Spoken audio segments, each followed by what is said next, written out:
లోపల రాజు వేసుకోవాలమ్మ పందాలు బయట 7 లోపల రాజు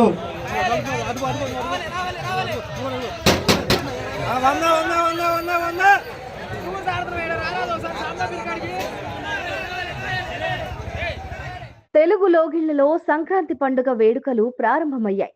సంక్రాంతి పండుగ సందర్భంగా కోడి పందాలు జోరుగా సాగుతున్నాయి. సంప్రదాయంగా భావించే ఈ కార్యక్రమాలను ముఖ్యంగా తూర్పు గోదావరి, పశ్చిమ గోదావరి, కృష్ణా, ఏలూరు, కాకినాడ, అనకాపల్లి తదితర ప్రాంతాల్లో పెద్ద ఎత్తున నిర్వహిస్తున్నారు. ఈ పందాలను చూసేందుకు దూర ప్రాంతాల ప్రజలు సైతం పెద్ద ఎత్తున తరలివచ్చారు. బరుల్లో ఎల్ఈడి స్క్రీన్లను నిర్వాహకులు ఏర్పాటు చేశారు. అయితే గతంలో లాగానే ఈసారి కోట్ల రూపాయల్లో పందాలు జరుగుతున్నాయి.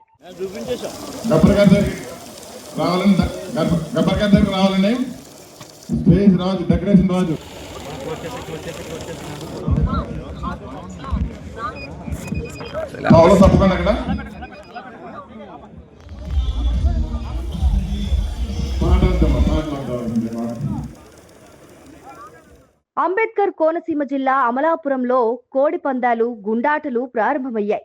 ప్రతి గ్రామంలోనూ కోడి పందాలు, గుండాటలు ఏర్పాటయ్యాయి. ఇవే కాకుండా పందాలు జరిగే చోట లోన, బయట లాంటి ఆటలను నిర్వహిస్తున్నారు. జిల్లా వ్యాప్తంగా దాదాపు 150కి పైగా కోడి పందాల బరులు ముస్తాబయ్యాయి. అటు గుడివాడ నియోజకవర్గంలో సంక్రాంతి కోడి పందాలు పెద్ద ఎత్తున జరుగుతున్నాయి. కోడి పందాలు కోత ముక్కలో లక్షలాది రూపాయలు చేతులు మారుతున్న పరిస్థితి. లోపల రాజు వేసుకోవాలమ్మ పందాలు బయట 7 లోపల రాజు. ఇప్పుడు తీసుకున్న పందాలు బయట లైన్లో పెట్టండి.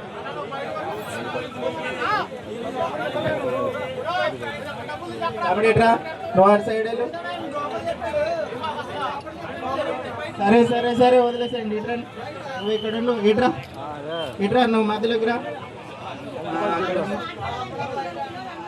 ఇక కాళ్ల మండలం పెదామిరంలో deputy speaker Raghurama, MLA Ganta Srinivasarao పాల్గొని కోడి పందాలను ప్రారంభించారు. సంప్రదాయబద్ధంగా పండుగ చేసుకోవాలని, కోళ్లకు కత్తులు లాంటివి కట్టకూడదని డిప్యూటీ స్పీకర్ అన్నారు. సంక్రాంతి ఉత్సవాల్లో భాగంగా ఈరోజు భోగి రోజున మనం సంక్రాంతి ఉత్సవాలు ప్రారంభించుకుంటున్నాం.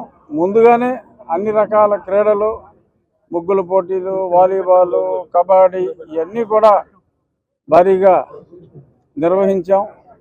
అడ్వెంచర్ స్పోర్ట్స్ కూడా ఇక్కడ పారా మోటరింగ్ కూడా నిన్న ప్రారంభించాం. చాలా జనం బాగా ఎంజాయ్ చేస్తున్నారు. సంక్రాంతి అంటే మరి సాంప్రదాయ కోళ్ళ పోటీలు అనేది కూడా ఉండాలి.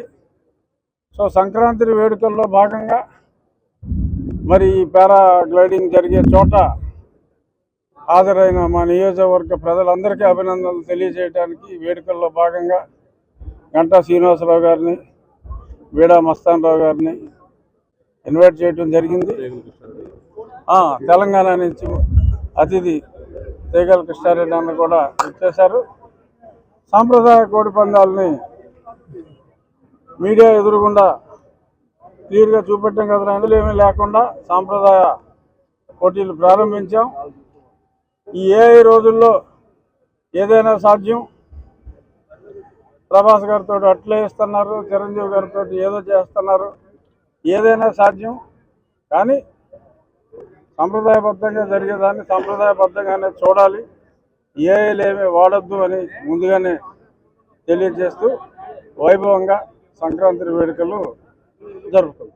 ఏలూరు జిల్లా కైకలూరు నియోజకవర్గంలో కోడి పందాలు జోరుగా మొదలయ్యాయి. కైకలూరు మండలం భుజలపట్నంలో ఎల్ఈడి స్క్రీన్లను ఏర్పాటు చేసి మరీ కోడి పందాలను నిర్వహిస్తున్నారు.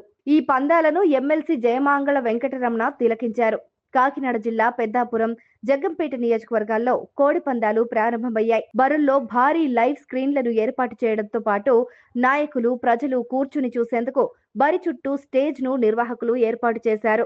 ఇక పందాలు జరిగే చోట మద్యం ఏరులై పారుతోంది. ఎక్కడికక్కడ మినీ బార్లను ఏర్పాటు చేయడంతో పందెం రాయళ్లు మద్యం మత్తులో ఊగుతున్నారు. వీటితో పాటు ఫుడ్ స్టాల్స్, రిలాక్స్ అవ్వడానికి టెంట్లు, ఇలా ఎన్నింటినో నిర్వాహకులు ఏర్పాటు చేశారు. ఈ సంవత్సరం నాతో పాటు మా మిత్రులు మస్తానరావు గారు, అన్న కృష్ణారెడ్డి అన్న అందరం కూడా వచ్చి దీంట్లో పార్టిసిపేట్ చేయడం జరిగింది. మరి ముఖ్యంగా పోయిన సంక్రాంతి, భోగి, కర్మకి ఈ సంవత్సరానికి తేడా ఏంటంటే, అంతకుముందు గాడి తప్పిన పరిపాలన అంతా కూడా ఒక గాడిలో పెట్టి రాష్ట్రానికి పెట్టుబడులు తెస్తూ రాష్ట్రం అంతా కూడా సర్వేయంగా ముందుకెళ్తున్న నేపథ్యం ఇది. మరి మనకి భోగి అంటే కేవలం ఇదొక పండగ లేకపోతే ఇదేదో క్రీడలు కాదు. మన అందరం కూడా ఐక్యతగా అందరం కలిసి మన ఆచార సాంప్రదాయాలు, వ్యవహారాలు ఇవన్నీ కూడా కలిసికట్టుగా ఒక ఉమ్మడి కుటుంబాల్లో చేసుకునే మన ఆనవాయితీ. దాన్ని ఈరోజు ఒక పండగ వాతావరణంలో ఇక్కడ మనందరం చేసుకుంటా ఉన్నాం. ప్రత్యేకించి దీన్ని ఏర్పాటు చేసిన రఘురామరాజు గారికి, ఇక్కడ పాల్గొన్న అందరూ కూడా మనస్ఫూర్తిగా ధన్యవాదాలు తెలియజేసుకుంటూ, మాకు విశాఖ లేకపోతే హైదరాబాదు లాంటి నగరాల్లో ఏంటంటే పండగ అంటే బోసిపోతాయి. ఎందుకంటే అక్కడ ఉన్న అందరూ కూడా ఈ పల్లెటూరులోకి వచ్చి ముఖ్యంగా ఈ 3-4 రోజులు ఈ గ్రామీణ ప్రాంతాల్లో ఈ పిండి వంటలతోటి లేకపోతే ఆటపాటలతోటి అలాగే కల్చరల్ ప్రోగ్రామ్స్ తోటి అందరూ కూడా గడపడం ఆనవాయితీ. ఈ 3-4 రోజులు అయితే సిటీస్ అన్నీ ఒక నిర్మానుష్యంగా అయిపోయాయి.